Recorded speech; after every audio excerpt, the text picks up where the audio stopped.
Subscribe करें और bell दबाएं ताकि कोई खबर रह न जाए।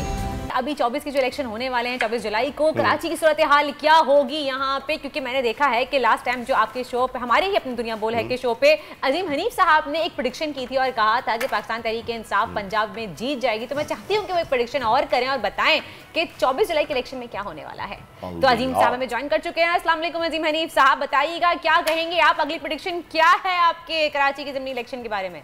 पहले तो आपको बहुत बहुत मुबारक हो सर, आपकी प्रेडिक्शन जो थी क्लीन स्वीप वाली वो कामयाब रही।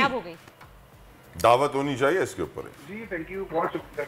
हाँ कांग्रेस बिल्कुल होनी चाहिए, बिल्कुल होगी दावत इंशाल्लाह। उसमें ये है कि जो सिंध में आ रहे इलेक्शन उसमें थोड़ा सा पलड़ा फिर पीटीआई का भारी रहेगा और तकरीबन आप ये समझ लें कि 70-30 के मार्जिन से पीटीआई दोबारा लीड कर रही है। बल्दियाती इंतखाबात की प्रेडिक्शन आप ये कर रहे हैं कि 70-30 के मार्जिन से मार्जिन आगे पीछे हो सकता है, लेकिन आप ये कह रहे हैं कि पीटीआई जो है वो जीत जाएगी बल्दियाती जीत जाएगी। लेकिन एक थोड़ा सा जो ना बैड एस्पेक्ट ये नजर आ रहा है कि सिंध में थोड़ा मुझे ब्लड शेड और थोड़ी सी ऐसी चीजें नजर आ रही हैं। अल्लाह ना करे ऐसा हो, लेकिन ये है कि कोई ऐसी चीजें हो सकती हैं, लड़ाई झगड़े हो सकते हैं जिसमें अल्लाह ना करे कि कुछ जाने जा सकती हैं, लेकिन अल्लाह ताला महफूज रखे सब। बेशक अल्लाह की ज़ात बेहतर जानती है, हम सिर्फ अंदाजे लगा सकते हैं। सिचुएशन ख़राब हुई थी सिंध की कुछ अर्से पहले, कुछ दिन पहले की बात है और अल्हम्दुलिल्लाह काबू पा लिया गया है। अल्लाह ने चाहा तो आगे भी जो है वो सिचुएशन बेहतर ही रहेगी। बल्दियाती इंतखाबात का तो वर्दा आपको पता चल गया। अब मुझे बताइए कि आगे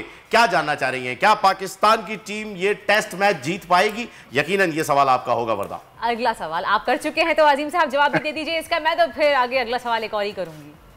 अच्छा, ये मैच बहुत ज्यादा टफ हो जाएगा और एंड में जाके थोड़ा स्टक हो जाएगा। मुझे ये लग रहा है कि पाकिस्तान शायद ये मैच जीतने में कामयाब हो जाएगा। ऑलमोस्ट कोई 40% चांसेस हैं, 50%, क्योंकि लास्ट टाइम पे जाके मून अपनी पोजीशन चेंज करेगा लास्ट आवर में जाके, वहां जाके पाकिस्तान की पोजीशन स्ट्रांग होगी और लास्ट आवर जो है पाकिस्तान की इनिंग तो बड़ा इंपॉर्टेंट है। तो यानी कि आप कहना चाह रहे हैं कि जो आखिर में कहते हैं कि कन्नों से मैच जीत गया, ये वो वाला हाल होगा?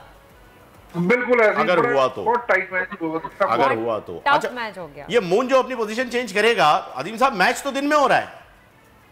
नहीं, मैच तो दिन में हो रहा है लेकिन मून तो चल रहा है ना। मून तो अपनी पोजीशन अपनी डिग्री चेंज कर रहा होता है ना कायनात में। ओके, मतलब पूरा ओवरऑल जो है ये, क्योंकि भाई ये प्रेडिक्शन वाला मामला जो है वो थोड़ा सा डेंजरस है, हमें तला को बाद में जवाब देना पड़ता है। वो उनके काउंटर क्वेश्चंस हमसे होते हैं, वो कहते हैं नहीं मैं आपसे पूछूंगा, आप बताएं ये क्या हुआ। अच्छा वर्दा आपका सवाल। नहीं, मेरे ख्याल से वक्त खत्म हो चुका है, तो हम थैंक यू सो मच कहेंगे अजीम साहब का, बहुत बहुत शुक्रिया। शो का वक्त खत्म हो चुका है लेकिन दोबारा आपसे में हम आपको लेंगे और उसके बाद फिर मैं आपसे सवाल करूंगी कि आजकल मैं थोड़ा सा इलेक्शन में बहुत इंटरेस्ट ले रही हूँ कि देखने में क्या सूरत हाल सामने आ रही है, कि बहुत रिजल्ट्स हमारे सामने आ रहे हैं। अगले आने वाले हमारे 24 जुलाई की जो बल्दियाती इलेक्शन है वो बहुत इंपॉर्टेंट। हमें हमारे मेयर मिलेंगे या नहीं और कौन मिलेंगे? सब्सक्राइब करें और बेल दबाएं ताकि कोई खबर रह न जाए।